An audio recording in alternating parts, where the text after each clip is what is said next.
When I was a kid, the best holiday meals always included my mom's famous cinnamon rolls. We owned this massive white bowl for the sole purpose of making way too many at a time. And most holidays, I would come downstairs and sitting on the counter would be that bowl. And when I saw that, I knew it was only a matter of time until I would be enlisted to help make them. Now, as a kid, my job included putting what my mom had dubbed as bunny tracks in the dough and sprinkling it with cinnamon and sugar. By the time they went in the oven, everything was covered in flour and sugar, and we couldn't be more proud of ourselves. After all, we had just been a part of making something great. Fast forward to a few years ago, when I was finally trusted with the recipe.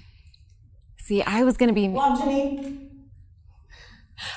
be hosting my first holiday dinner ever, and it was for my in-laws, so if you could imagine, the stakes were high, and I knew that I needed these specific cinnamon rolls to make it a success. And so, the night before, I'm standing in my kitchen, and even though I had the recipe, even though I had made them numerous times with my mom over the years, I still ended up with her on the phone, talking me through the whole process. And throughout this entire back and forth with her, I remember thinking one thing: if I just did everything exactly like her, then people would think of me and my cinnamon rolls the same way they think of hers. Remarkable.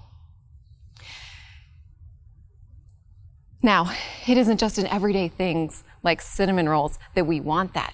We want to be remarkable. We want our businesses and our brands to be remarkable. And most of us believe that in order to achieve that, we need to fit into a particular image of good. We need to say the right things and look the right way for people to like us. And so, just like I did with my mom's, maybe we'll just be on this today, with my mom's cinnamon roll recipe, we begin to imitate others' remarkable recipe when we should be making our own. This story reminds me of something that Seth Godin said, which is that it's impossible to create work that both matters and pleases everyone. In other words, we can be good or we can be remarkable, but we can't be both. When we chase approval, when we want to prioritize other people's opinions, we are good. But good is the enemy of remarkable. I want to share with you 3 characteristics today of a remarkable brand and show you that it's not limited to the Disneys and the Patagonias, but it's available to each of you. All right, I want you guys to think for a minute. Think about your brand. Think about it as it is today, not as it was yesterday, not as you want it to be, but as it is right now. And I want you to either draw in your mind or on a piece of paper a straight line. And on that straight line, on one side, I want you to write good. And on the other side, I want you to write remarkable.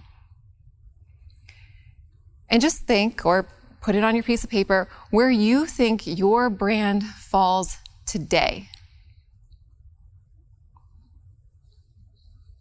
And as you do this, remember that and know that no matter where you are on this scale, you have the ability to change it, to be where you want to be on the scale. A few years ago, well, I guess this brings us to our first characteristic, be the quirky kid. Okay. About a year ago, I began working with a company called Core. And when they came to me, they had worked with other people on their brand and their messaging before, but they had struggled to still differentiate themselves. And as I walked them through my process, what struck me was how different the owners were. They weren't exactly what you'd expect the owners of an interior design business to feel like and to be like, right? They're pragmatic and witty. And they'll tell you what you need to hear, even though they're talking to executives, because they know that their solution is based on evidence and data, not trends or emotions.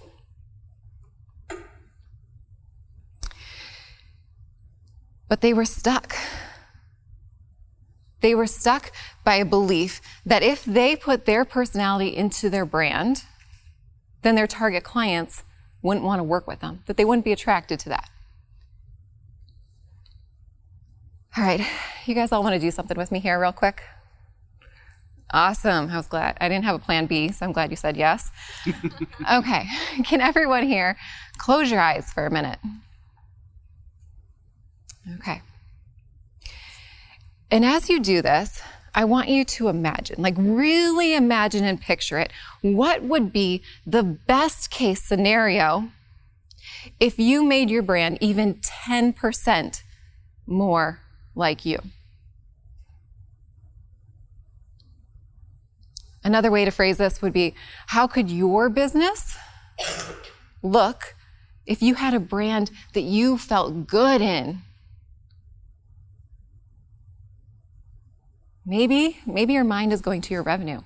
Maybe you see that increasing. Or maybe for you, it's more your impact. You think you can do more and it can spread more. Perhaps marketing will finally be a breeze, right? It'll finally feel natural. Or maybe that thing that we're all struggling with right now, hiring talent that aligns with your culture and business that you know you can retain over the years will get easier. Okay, everyone have that image? Keep your eyes closed. No peeking. All right. Now that we can see it and it's looking pretty darn good, right? I want you to flip that and I want you to imagine what the worst case scenario would be for your business, your employees, your life, if your brand was 10% more you. Maybe you first go to thinking, okay, I'd lose some followers, maybe a subscriber or two. Maybe it's something a little bigger. Maybe it's a client or a customer that you'd lose. Maybe it's more personal, like you'd get criticized from other people in your industry, right? What is that worst case scenario for you? I want you to hold on to that for a minute. You guys can go ahead and open your eyes and just keep that in the back of your mind, those best and worst case scenarios.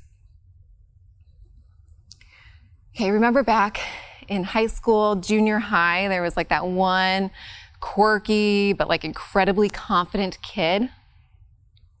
The Remarkable brand is like that kid. It knows what it likes, what it stands for, and it is not too shaken by critics. Okay. For the Remarkable brand, the possibility of that worst case scenario happening is worth it. It is worth it to be who they are. When I built Core's new brand, right, the client that I talked about coming to me, we put more them in it, right?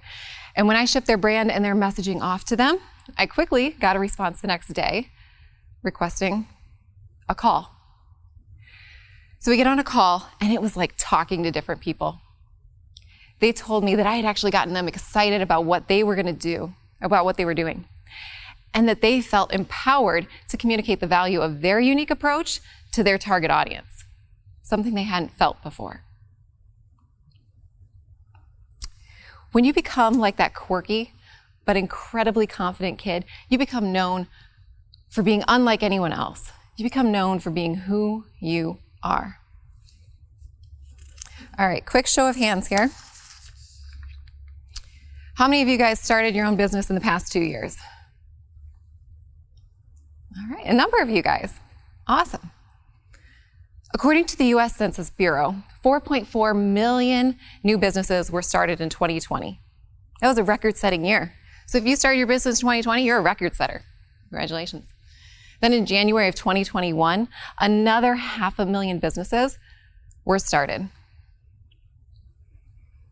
The good brand hears that and they think, crap, how am I going to stay ahead of all of them? Oh my gosh, my people are seeing what they're doing and they're liking it. Marketing, quick, do more of that, right?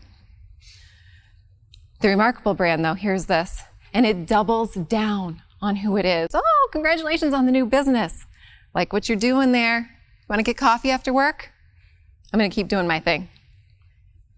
It doubles down on the story it tells. Which brings us to our second characteristic of a remarkable brand. Own your counter-industry narrative. I want you guys to picture for a minute a used car salesman. Okay? Everyone got it? I bet we all have roughly the same image in our minds. Someone who might be a little bit sleazy. Someone who may be a character but doesn't have a lot of character, right? It's the stereotype of that industry. And for 30 years, Jim Gilbert's Wheels and Deals subscribed to that narrative, telling the story of better value, better price, better service. And people thought of them the same way they thought of every other used car dealer, even though they were different. And then they did something remarkable. They quit subscribing to that narrative, and instead, they told a new narrative, one that spoke to their kindness, their generosity, and their care for their customers. And they went all in, and it changed everything. When they stepped up and owned their counter-industry narrative, people started seeing them and thinking about them and talking about them differently. No longer were they that fast-talking used car salesman. They were now the car dealer that people would approach and ask for a hug because they branded themselves as Canada's huggable car dealer. And as cheesy as that may sound, it changed their business. In 2006, when they made that change and branded themselves as huggable, they were doing about $1.5 million in annual revenue. In 2020, they were a $50 million enterprise. The stories we tell and the narratives we subscribe to are powerful. So it's worth looking at your industry and asking yourself, what is the narrative being told here? And what things about me, about my personality, my values, contradict that? And how can I tell those stories?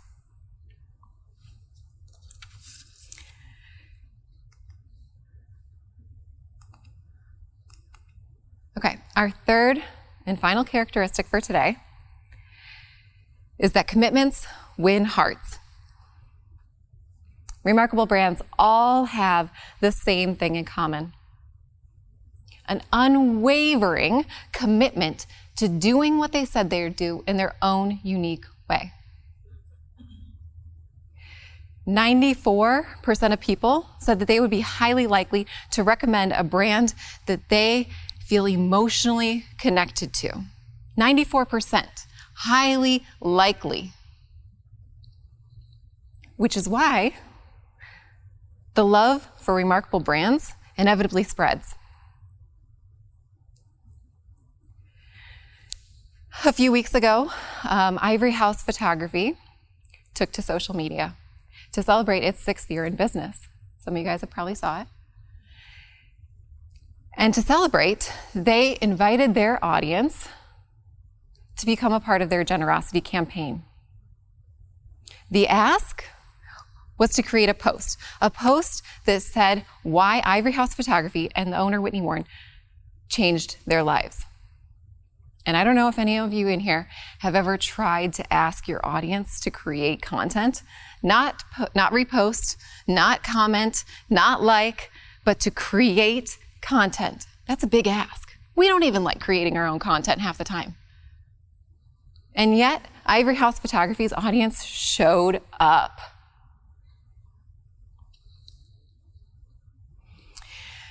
Ivory House doesn't just take stunning photos. They bring out your most unapologetically extra self at a time when most of us feel less than and unworthy, when we're in front of the camera.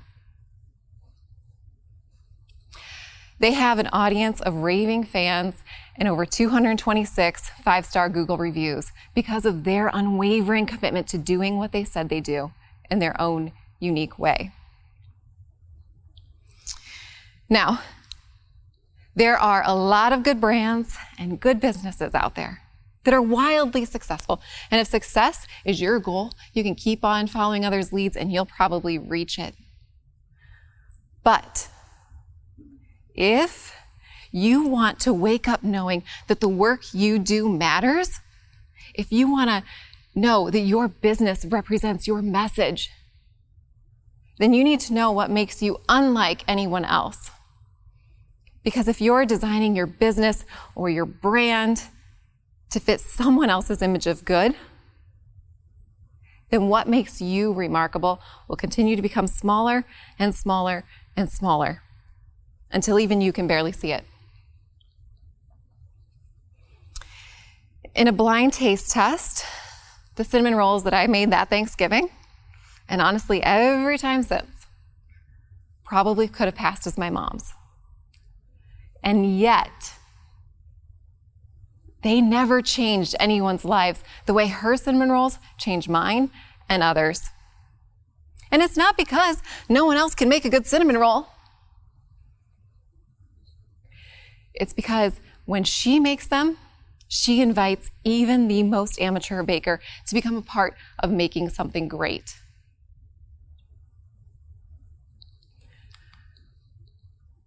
Good or remarkable. The great news is you get to decide. Okay? There is no one you can possibly be that's as remarkable as being who you're designed to be. And that is where a remarkable brand starts. It starts with who you are. Your remarkable is found at the intersection of who you are, okay? So your personality, your message, your stories, that all make you who you are. And that's a deep dive. That's going to take some time to figure out. Your counter-industry narrative, right? I gave you that example of a used car salesman who for years accepted the narrative that he was given. And then he said, you know what? This has never felt like me. We give back to our community. We're very generous in taking care of our customers. Right? So he changed his narrative. He found what felt better to him. And your customer's core desire. That's the other piece. A lot of people start with their brand. They're like, oh, what am I going to do to attract all these people? How am I going to get the most likes? How am I going to get the biggest piece of the market? It's not where you start, but it is a piece of the puzzle. Okay? So your remarkable is at the intersection of those three things. And as Meg said in my introduction, it is my mission and my vision to fill this world with remarkable brands. So if you have any questions on how to do that or where to start, I'm here. I'm here to support you. Okay? You can find me afterwards. You can reach out to me on social or email. I think that's up there. Yep. And ask me, Keirstin, where do I start? This is what's going on. Okay? All right, thanks guys for hanging with me. Get out a few minutes early.